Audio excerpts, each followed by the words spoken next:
Even though the actors still haven't reconciled their strike, there is so much news about Hollywood, specifically about the Snow White IP. And I know a couple of days ago talked about that goofy ass Daily Wire Snow White and the Evil Queen casting. And listen, man, I get less pushback when it comes to covering Israel and Palestine than I did with my assessment of that Daily Wire schlock that's coming out. Oh boy, the company that screams that we need to return to masculinity. Okay, these guys just need to man up and wife these hoes. They just continue to try to dump on guys for all of society's ills. And then what's the second thing that you do? What is the second feature film that you release? Another girl boss story. Ooh, fantastic. It's, real good stuff that's out there. And casting a YouTuber in a lead role. Has that ever worked before? Yeah, go ask the Fred films that are out there. Yeah, sure. Real works of cinema, of course. So yeah, I don't know. What is this? Okay, so Daily Wire tried to get some clout off of Snow White, and now Snow White's trying to take back the headlines with these absolutely absurd claims that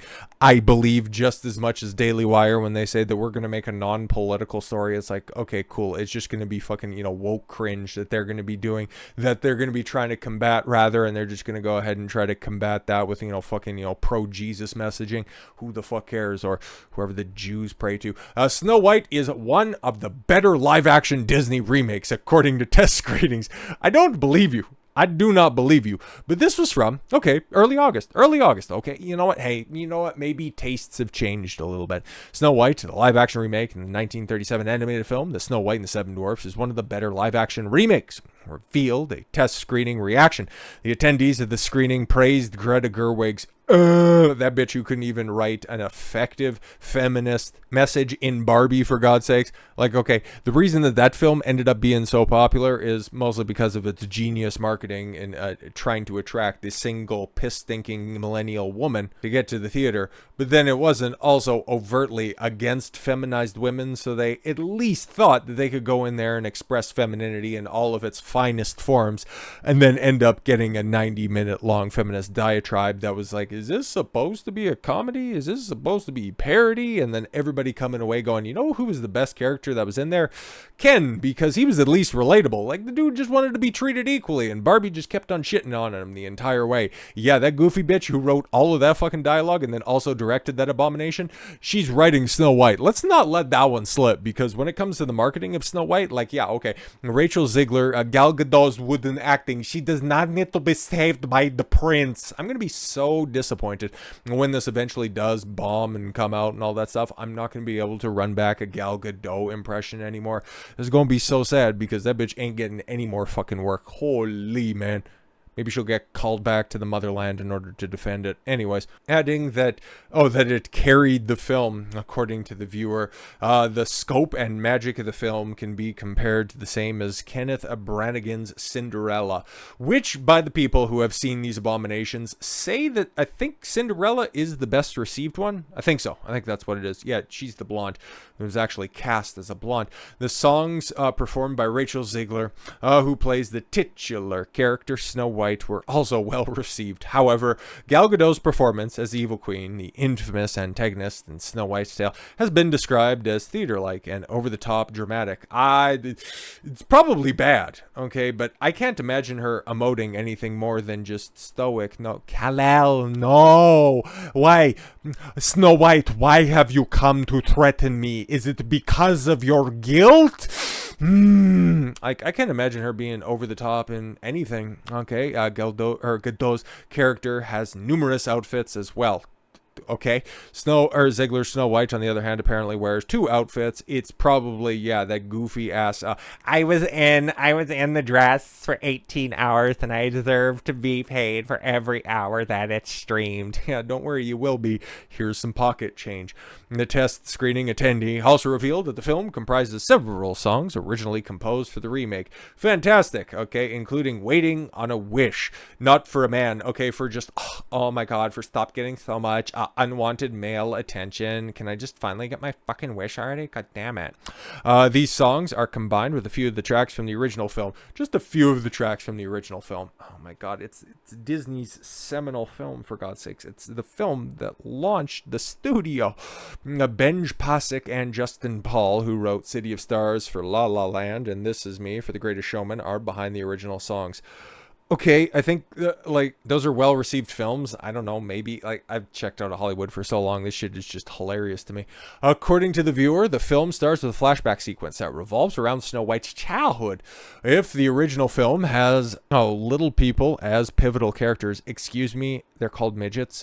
The same has become merry men in the remake. The group also hides in a cottage in the woods to avoid getting caught by the evil queen. The huntsmen, who get ordered to kill Snow White by the evil queen, has a more prominent role. Right, of course.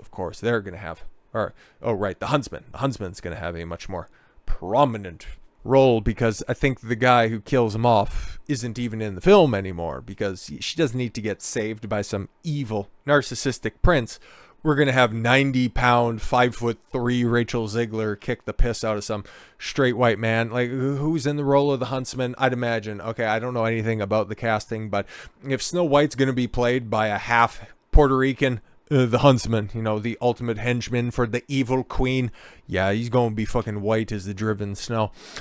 Disney's decision to replace the 7 dwarves in the original film with magical creatures of all sizes and genders was under immense scrutiny. The admirers of the original film criticized the studio's decision to prioritize being politically correct over faithful to the original material. Casting of a Latina as Snow White was under fire. Extremely appreciative for the love I feel and those defending me online, but please don't tag me in these nonsensical discourse about my casting.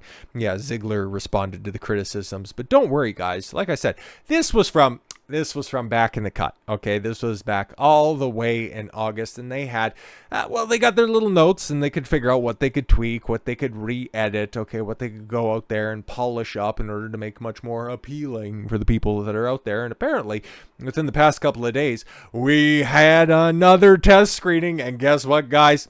Rachel Zegler reportedly blew audiences away with her performance as Snow White and scored very highly with viewers in a test screening. See, nobody hates Rachel Zegler. It's just those fucking white incels living in their basement. Gal Gadot and Andrew Burnap also got high scores during the screening for their character. Is Andrew Burnap the huntsman? Oh no, he's going to be the half a queer, not quite prince. Okay, he's going to be the leader of the 7 merry men or magical creatures or I don't know, Portland baristas, whatever the hell they are, also got high scores during their test screenings. Okay, so Gal Gadot went from being an over-the-top camp actress to she got very good screening scores, guys. I mean, come on. Rachel Zegler has excellent bluing capabilities. It was also mentioned that The Bandits scored high too. Snow White, only in theaters, March 22nd, 2024. Go see it. You know what? I don't know if I'm going to be seeing it or not, but I'm sure it's not going to be making more videos on it because this shit is hilarious, man. Like I said, man, for as much smoke as I want to give that Daily Wire production, haven't seen a goddamn thing about it. At least the stuff that we've heard from, Brett Cooper, Brett Heathers, whatever her real name is. Okay, she is at least appreciative. Or you got the Daily Wire handlers that are right behind her going, don't totally make a mockery of this. And yeah, could she do a good performance on it? I don't know. We haven't seen anything that she's done outside of the comment section stuff that is very highly produced, and she definitely doesn't look like she's putting on any sort of a performance. So she does have the capability to do that in some form or fashion. She's probably going to be all right. But Rachel Zegler, like anybody who's seen anything that she's done, or even the trailer that got released in regards to that stupid ass Hunger Games prequel, which also is coming out very, very shortly. Ooh, that's the only thing. That's one of the few things that I'm really sad about not having, the actors back to work right now. Not because I want anything new coming out of Hollywood. Christ almighty, if they all just got into one entire gasoline fight, I think the entire world would be in a better place right now. And then also, get those stupid late night hosts in there to referee the thing. Let a boy dream for a second. But no, man, when it comes to the promotional circuit, for Rachel Zegler to go out there and just shout from the rooftops that this is, oh my God, see guys, the test screening's better. It's just all of you cave trolls that are just hating on this before you even see it. We're missing out on such good stuff that's out there. And then, yes, of course, Gal Gadot leering at her over the top, trying to navigate, at least have some kind of charisma. in the interview and not be totally insufferable, but we can hope, because like it says, the release date of this is March 22nd. Looks like potentially the actor strike is going to be going through the end of the year, so I really do hope everything can get all buttoned up, and you guys can just stop with your disputes for the time being, and we can just get back to good old red carpet interviews, because it's been such a long time. It's almost been 100 days that the actors have been on strike, and it's almost been 100 days since we've had little gems from Rachel, and I think we're all, if anybody's going to be thirsty for Rachel, we're only thirsty for that type of content. So with all that said, thank you all very much for the gift of your time. I've been Don Consuelo. I want you to follow your gut and get after it. Take care, everyone.